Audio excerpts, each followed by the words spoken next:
अंबिकापुर के श्रीगढ़ ग्राम पंचायत में वन भूमि में कब्जाधारियों पर वन विभाग, जिला प्रशासन व पुलिस ने संयुक्त रूप से कार्रवाई करते हुए 60 घरों को जमींदोज कर दिया है। वहीं दोपहर में ही माननीय उच्च न्यायालय के स्थगन के बाद कार्रवाई तो रोक दी गई, लेकिन बुलडोजर की इस कार्रवाई के बाद सैकड़ों लोगों के सामने सर छुपाने की समस्या आ गई है। इनमें अधिकांश महिला व छोटे बच्चे हैं। कड़कड़ाती सर्दी में खुले आसमान के नीचे रात गुजारने को मजबूर इनकी मदद के लिए अब तक जिला प्रशासन की ओर से कोई प्रयास नहीं किया गया है। वहीं क्षेत्र के वरिष्ठ कांग्रेस नेता शफी अहमद के नेतृत्व में जन सहयोग से इन्हें सहयोग दिया जा रहा है।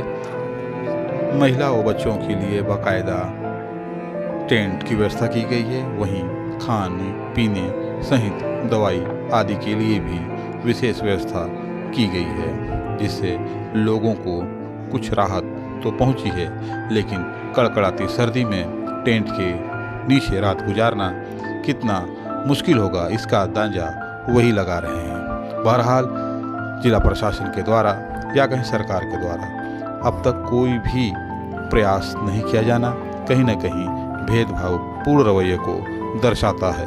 वहीं बेघर हुए लोगों के अधिकांश स्कूली बच्चे स्कूल जाने से भी वंचित हो गए हैं। जाहिर है आनन फानन में जिला प्रशासन के द्वारा किए गए इस कार्रवाई का खामियाजा छोटे बच्चों को भी भुगतना पड़ रहा है। कड़कड़ाती सर्दी में जहां एक ओर उन्हें टेंट में रात गुजारना पड़ रहा है, वहीं उनकी स्कूली शिक्षा भी इससे बुरी तरह प्रभावित हो रही है।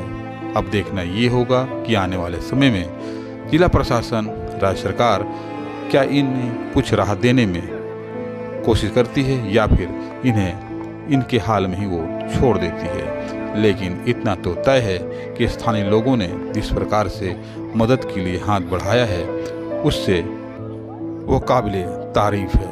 लोग मदद के लिए रोज आगे आ रहे हैं। आप लोगों के द्वारा, प्रशासन के द्वारा कुछ प्राइमरी कुछ सहयोग किया गया? नहीं, स्टार्टिंग में भी जब उन लोग आए थे और ये पक्ष रखा गया कि यहाँ पे बेघर होंगे तो ऐसी स्थिति में काफ़ी दिक्कतों का सामना करना पड़ेगा, पीएम आवास उनको उपलब्ध करा दें। प्रशासन के द्वारा ये कहा गया कि सरकार इसको देखेगी।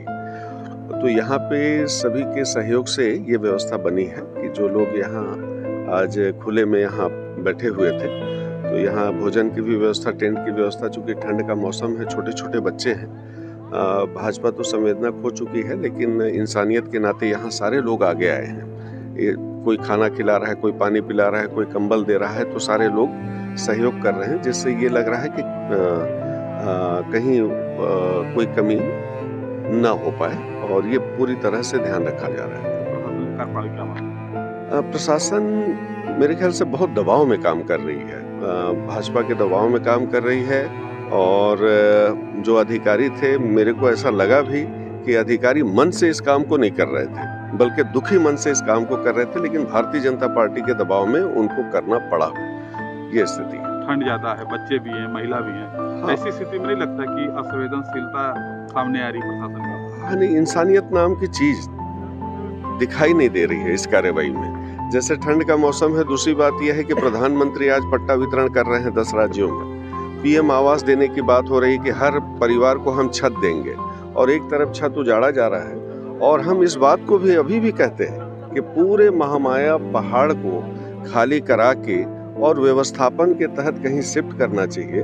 भेदभावपूर्ण कार्रवाई नहीं होनी चाहिए कि आज 129 लोगों को अगर आप पहले 2017 में नोटिस दिए और अभी 60 को टारगेट करके सिर्फ खाली करा रहे हैं, तो ये लोगों को काफी इस बात को लेके काफी निराशा, हताशा और आक्रोश भी है। अगला स्टेप अभी तो कोर्ट से 5 दिन का, माननीय उच्च न्यायालय से 5 दिन का स्थगन मिला है। उसमें डीएफओ को सभी से बयान देके अपना जवाब प्रस्तुत करना है, और हम लोग भी ये प्रयास करेंगे कि यहाँ पे रेवेन्यू की जमीन कितनी है और फॉरेस्ट की जमीन कितनी है, चूंकि ये एक प्रश्न चिन्ह है। आज तक वो आम जनता के सामने क्लियर नहीं हो पाया है कि कहां से कहां तक किसकी जमीन है। वो क्लियर कराने का प्रयास करेंगे।